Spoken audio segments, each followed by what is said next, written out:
Next chapter is chapter number 11 three dimensional geometry. बेटा देखो vector से रिलेटेड ये नेक्स्ट हमारे पास आता है 3D ज्योमेट्री। 3D में क्या चीजें आपके पास मिलेंगी? अभी तक तो हमने एक्स और वाई प्लेन पढ़ा था, इसमें हमारे पास एक और प्लेन जुड़ जाएगा, दैट इज जेड।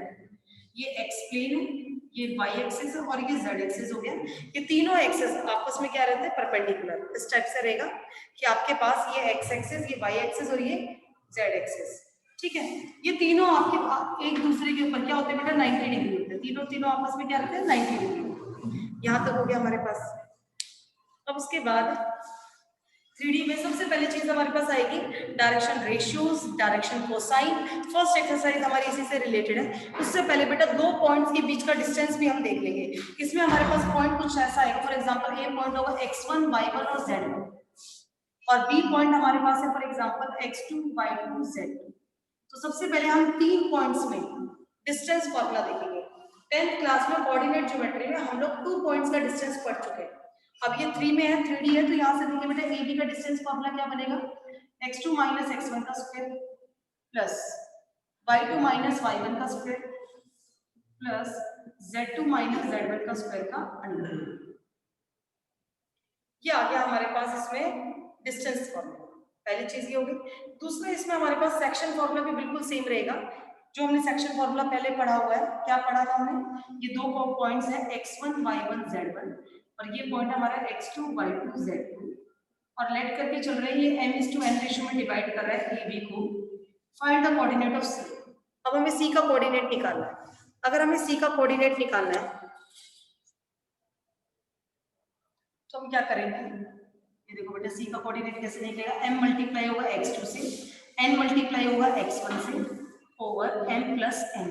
यहाँ पर ये जो रेशियो निकाला है दैट इज इंटरनल, ये अंदर की तरफ डिवाइड कर रहा है। अगर यही एक्सटर्नली हो तो बीच में हमारा माइनस का साइन आ जाएगा। नेक्स्ट हो जाएगा my1 plus ny1 over m plus n comma third point इसका हमारे पास हो जाएगा, ये हो जाएगा mz2 plus nz1 over m plus n।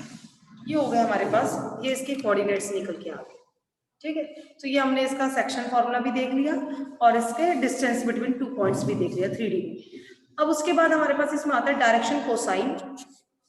अब हम डायग्राम से देखेंगे कि डायरेक्शन कोसाइन, कोई भी आपके पास एक लाइन है, फॉर एग्जांपल ये ओरिजिन से पास कर देते हैं। कोई भी एक लाइन अगर हमारे ओरिजिन से पास हो रही है, एक लाइन जो कि ओरिजिन से पास हो रही है, पॉजिटिव एक्स एक्सिस से जो एंगल बनाती है, अगर वो एंगल कितना है अल्फा, पॉजिटिव वाई एक्सिस से एंगल बनाती है बीटा और पॉजिटिव जेड एक्सिस से वो लाइन आपका एंगल बनाती है gamma. Then cos alpha, cos beta और cos gamma. Cos alpha, cos beta, cos gamma is called direction cosine. क्या कहलाएंगे हमारे? Direction cosine. तो डायरेक्शन कोसाइन क्या होता है? कोई भी लाइन अगर ये लाइन आपके ओरिजिन से पास नहीं हो रही है तो उस केस में हम इसको ओरिजिन से इसी लाइन के पैरेलल एक लाइन लेंगे जो कि आपकी किससे पास होगी? ओरिजिन से। तो ये था हमारे पास इसका पहला point direction cosine. Direction cosine क्या बताया? एक ऐसी लाइन जो कि एक्स एक्सिस से अल्फा एंगल बना रही है, वाई एक्सिस से बीटा और जेड एक्सिस से gamma. Then cos alpha, cos beta, cos gamma is direction cosine. इसको एक और नाम से रिप्रेजेंट करते हैं एल, एम और एन। L, M, N, यानी L आपका कोस अल्फा है, M आपका कोस बीटा है और N आपका कोस गामा है। जब भी हमें ऐसा बोला जाए कि इक्वली इंक्लाइन, तो उसका मतलब एंगल्स क्या होंगे आपके? इक्वल। इक्वली इंक्लाइन का मतलब एंगल क्या होते हैं? इक्वल। और अगर एंगल इक्वल है तो alpha is equal to beta is equal to gamma. ये तीनों के तीनों हमारे एंगल उस केस में क्या रहेंगे? इक्वल। तो हमारे पास एक डायरेक्शन कोसाइन का एक डायरेक्ट रिजल्ट भी है, that is l² plus m² plus n² is equal to 1। यहाँ मैंने इसका प्रूफ नहीं किया है तो आप डायरेक्ट इसका रिजल्ट याद रखेंगे। l² plus m² plus n² क्या होता है? ये हमारा n 1। और अगर आपके पास ये वर्ड लिखा हुआ आ गया इक्वली इंक्लाइंड एंगल्स है, इक्वली इंक्लाइंड मतलब उसके एंगल्स क्या है? इक्वल। तो अल्फा बीटा गामा हमारा क्या होगा? इक्वल। तो उस केस में कोस अल्फा की वैल्यू इस फॉर्मूले में पुट करके अगर हम निकालेंगे तो हमारी आ जाएगी √3। तो यानी कि कोस बीटा भी यही, कोस गामा भी यही। तो उस केस में हमारे डायरेक्शन कोसाइन जो आएंगे वो 1/√3, 1/√3 और 1/√3। ये ध्यान रखना। जब अल्फा बीटा गामा इक्वल हो जाएगा तो यहाँ हम पुट करेंगे, क्योंकि एलिमेंट क्या होता है? Cos alpha, cos beta, cos gamma. तो इस चीज को आप ऐसे भी लिख सकते हो, cos square alpha plus cos square beta plus cos square gamma is equal to 1। ये भी तो एक रिलेशन है आपके पास। यहाँ पर अल्फा बीटा गामा को इक्वल रखो तो 3 cos square alpha is equal to 1, cos alpha की वैल्यू आ जाएगी 1/√3। तो डायरेक्शन कोसाइन हमारे ये बन जाएंगे अगर इक्वली इंक्लाइन बोला हुआ। एक और पॉइंट नोट करो इसका, LMN होते हैं हमारे डायरेक्शन कोसाइन और ABC होते हैं हमारे डायरेक्शन रेशियोज। तो ये कह रहा है कि direction ratios of a line are the number which are proportional to its direction cosine. मतलब n/a बराबर होता है m/b और ये बराबर होता है n/c। इनका रेशियो भी बराबर होता है। क्यों होता है? क्योंकि आपको पता है प्रीवियस हम चैप्टर में पढ़ चुके हैं कि L बराबर होता है a over under root a square plus b square plus c square. m बराबर होता है b over under root a square plus b square plus c square और n बराबर होता है c over under root a square plus b square plus c square. अगर आप ये वैल्यू पुट करेंगे तो इनका रेशियो क्या आएगा? बिल्कुल सेम आएगा। इसलिए कह रहे हैं कि इनका रेशियो क्या रहता है? बराबर होता है। लेकिन इस चीज को ये कंपेयर मत करना बेटा, L square plus M square plus N square 1 होता है तो डायरेक्शन रेशियोज को किससे डिनोट करते हैं? ABC से। a square plus b square plus c square आपका 1 नहीं होगा। ठीक है, ये जो रिलेशन बना है ये सिर्फ ओनली डायरेक्शन कोसाइन के लिए। डायरेक्शन कोसाइन के केस में ये है, अगर डायरेक्शन रेशियो है तो a square plus b square plus c square is not equal to 1।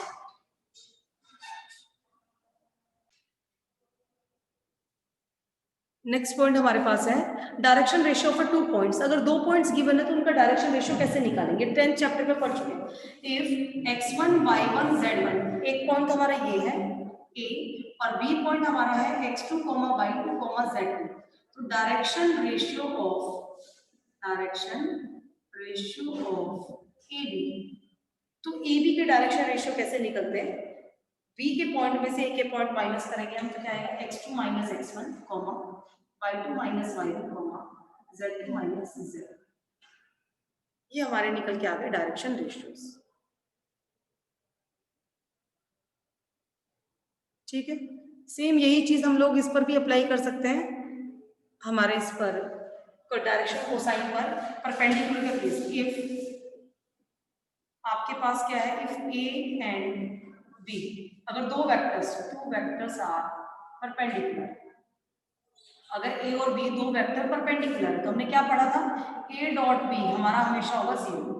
Perpendicular के केस में हम ये पढ़ चुके हैं। तो अब सेम कंडीशन हमारे पास आप डायरेक्शन कोसाइन में भी लगा सकते हो, डायरेक्शन रेशियो में भी, कि भाई आपके पास अगर दो डायरेक्शन रेशियोज आ गए, डायरेक्शन रेशियोज आपके पास है बेटा A1 B1 C1 और A2 B2 C2, ये दो डायरेक्शन रेशियोज है और अगर ये दोनों आपके परपेंडिकुलर है तो A1 A2 plus B1 B2 plus C1 C2 हमेशा क्या होगा? आपका 0। ऐसे ही आपके डायरेक्शन कोसाइन है, इस बार रेशियो की जगह अगर डायरेक्शन कोसाइन भी गिवन है L1 M1 N1 और L2 M2 N2 और ये दोनों डायरेक्शन कोसाइन भी परपेंडिकुलर है तो भी ये प्रॉपर्टी होल्ड करेगा L1 L2 plus M1 M2 plus N1 N2 is equal to 0। दोनों रिजल्ट आप ध्यान रखेंगे क्योंकि यहाँ पर क्या था? वेक्टर्स थे, तो वेक्टर ऑटोमेटिक आपके रेशियोज लेके चलते हैं। तो अगर दो डायरेक्शन रेशियोज आपने निकाल लिया और वो दोनों परपेंडिकुलर है तो उनकी डॉट प्रोडक्ट क्या रहेगी? 0। थर्ड कंडीशन हमारे पास आती है इसमें कि अगर लाइंस आपकी क्या है? पैरेलल। इसी में थर्ड कंडीशन देखिए, इफ लाइंस आर पैरेलल, यही सेम केस है आपके पास। डायरेक्शन रेशियोज गिवन है उनके A1 B1 C1 और A2 B2 C2। Direction ratios लिखिए A1 B1 C1 A2 B2 C2। तो उस केस में बेटा A1 अपॉन में A2 बराबर होगा B1 अपॉन में B2 बराबर होगा C1 अपॉन में C2।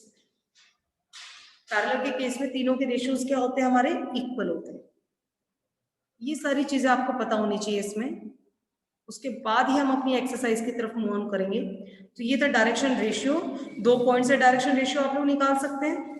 अच्छा, 2 पॉइंट के बाद डायरेक्शन रेशियो के बाद आप डायरेक्शन कोसाइन भी निकाल सकते हैं क्योंकि हमारे पास डायरेक्शन रेशियो और कोसाइन का एक फॉर्मूला गिवन है जो पहले कर चुके हैं। क्या होता है? A ओवर अंडर रूट में A square plus B square plus C square. ऐसे जब m निकालेंगे तो b रखेंगे और n निकालेंगे तब क्या रखेंगे? हम c रखेंगे। ठीक है, इस टाइप से हमारे पास ये क्वेश्चन थ्योरी पार्ट है एक्सरसाइज 11.1 से पहले। Now we start our exercise 11.1। अब एक्सरसाइज 11.1 का क्वेश्चन नंबर फर्स्ट देखते हैं। If a line makes an angle 90 degree, 135 degree, 45 degree with the x, y and z axis respectively, इसका मतलब एक्स एक्सिस के साथ एंगल बना रही है 90 डिग्री। बेटा एक्स एक्सिस के साथ जो एंगल बनता है उसको हम क्या बोलते हैं, अल्फा। तो हमारे पास अल्फा की वैल्यू आ गई यहाँ पर 90 डिग्री। वाई एक्सिस के साथ बनाते हैं उसको बोलते हैं बीटा। बीटा की वैल्यू आ गई हमारे पास 135 डिग्री। और ऐसे ही गामा की वैल्यू आ गई हमारे पास 45। अल्फा बीटा गामा तीनों वैल्यूज हमारे पास गिवन है। Find its direction cosine. Direction cosine निकालना है, यानी कि L M N. L M N का मतलब यह है cos alpha. L M N निकालना है, हमें क्या निकालना है, एल एम और एन। अब बेटा एल होता है कोस अल्फा, ये होता है कोस बीटा और ये होता है कोस गामा। क्वेश्चन की रिक्वायरमेंट के अकॉर्डिंग हम वही फॉर्मूला अप्लाई करेंगे, क्योंकि हमें अल्फा बीटा गामा पता है तो हम कोस alpha cos beta cos gamma निकाल लेंगे। और जो हमारा कोस अल्फा बीटा गामा आएगा वही हमारा क्या होता है, डायरेक्शन कोसाइन। तो यहां से हम निकालेंगे कोस अल्फा।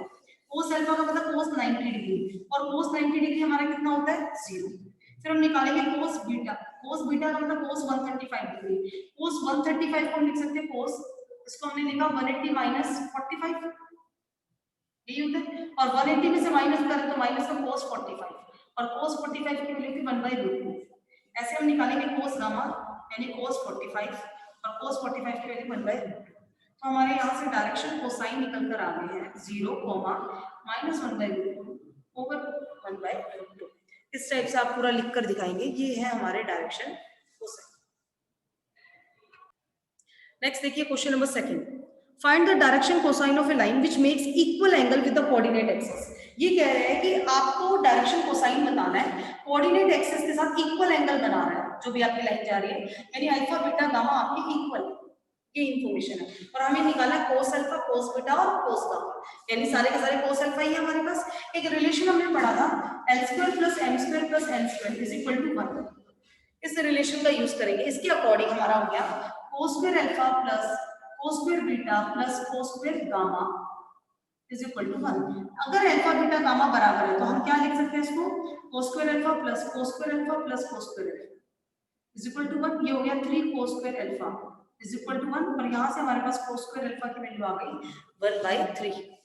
और अगर हम बात करें यहाँ से cos अल्फा की, तो cos अल्फा हमारा निकल के आ जाएगा 1/√3 प्लस माइनस, दोनों साइन के साथ आएगा। जो cos अल्फा है वही हमारा क्या है, cos बीटा, और वही हमारा क्या है, cos गामा। और cos alpha, cos beta, cos gamma is your direction cosine. तो हमसे यही पूछा है कि डायरेक्शन कोसाइन बताओ। तो डायरेक्शन कोसाइन होता है L, M और N, यानी कि plus minus 1/√3 plus minus 1/√3 plus minus 1/√3। ये हो गया हमारे पास इसका डायरेक्शन, जो कि मैंने आपको स्टार्टिंग में आपको शॉर्ट नोट्स में भी लिखवाया है कि अगर इक्वली इंक्लाइंड है अल्फा बीटा गामा क्या हो जाएंगे हमारे, इक्वल रिलेशन में पुट करेंगे, कोस अल्फा बीटा गामा निकालेंगे, और यही है हमारे इसके डायरेक्शन कोसाइन। नेक्स्ट देखिए question number 3।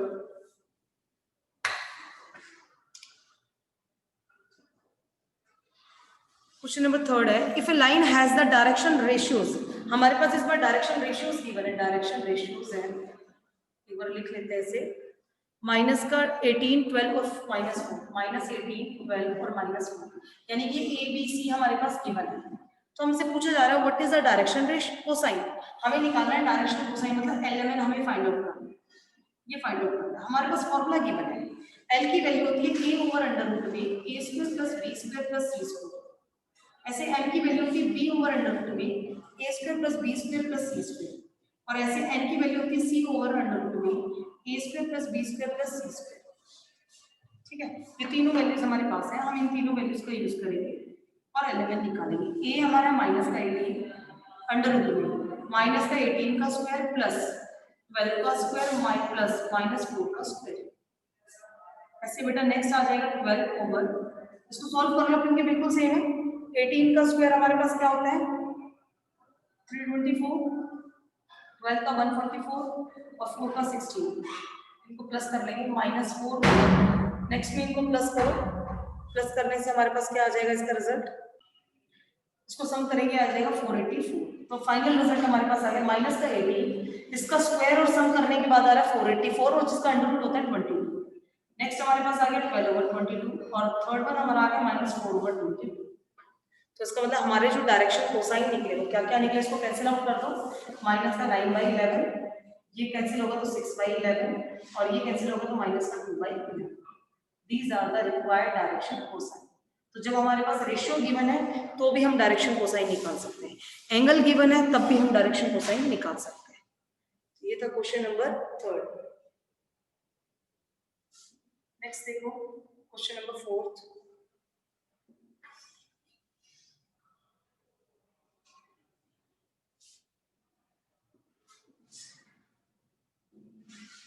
Show that points are collinear. 3 points given है और हमें ये शो करना है तीनों पॉइंट्स हमारे क्या है, कोलिनियर। कोलिनियर का मतलब एक ही लाइन पर है। तो देखो सबसे पहले लेट कर लेते हैं हम पॉइंट्स को। लेट ए पॉइंट हमारे पास है इसमें 2 3 4, बी पॉइंट हमारे पास है इसमें -1 -2 और 1, और सी पॉइंट हमारे पास है इसमें 5 8 7। इसको कोलिनियर प्रूफ करते हैं। बेटा कोलिनियर के बहुत से मेथड्स हैं, तो हम रेशियो से कर लेते हैं। आप डायरेक्शन रेशियो निकालोगे ए बी की, डायरेक्शन रेशियो ऑफ, एक तो ए बी की निकाल लेते हैं और एक डायरेक्शन रेशियो निकाल लेते हैं बी सी की। ए बी का मतलब बी में से ए को माइनस करेंगे, -1 -2 -3, -2 -3 -5, 1 -4 -6। और जब बी सी की बात करेंगे बी सी 5 -6, 8 -8 10 और 7 -1 6। अब यहां से देखो इन दो का रेशियो चेक करो बेटा, डायरेक्शन रेशियो -3/6 बराबर है -5/10 बराबर है -3/6। बिल्कुल बराबर आ रहा है, ऑल आर इक्वल टू -1/2। ठीक है, तो हमारे डायरेक्शन रेशियोज क्या आ गए रेशियो में। इसका मतलब A B and B C are the two lines which are parallel. क्या प्रूफ कर दिया हमने यहां से, A B and B C are parallel. A B और बी सी लाइन पैरेलल है, लेकिन B is the common point. भाई दो लाइन है ए बी और बी सी, लेकिन बी तो कॉमन पॉइंट है, but B is the common point, but B is the common point. इसलिए ये लाइन जो आपके पास आ रही है ये आपकी पैरेलल ना होकर क्या हो गई, so A B C is a collinear. क्योंकि पैरेलल के लिए तो उसको अलग अलग होना पड़ेगा, और ये लाइन अलग अलग नहीं है, ये ए बी है और यहाँ कह रहा है बी सी, तो ये लाइन इसका मतलब बी पॉइंट यही होगा, तो बी पॉइंट यहीं से ही आगे जाएगा, तो ये लाइन क्या बन गई आपकी कोलिनियर। तो हमने कैसे प्रूफ किया, हमने डायरेक्शन रेशियो ए बी के निकाले, बी सी के निकाले, दोनों को देखा तो पैरेलल की कंडीशन है।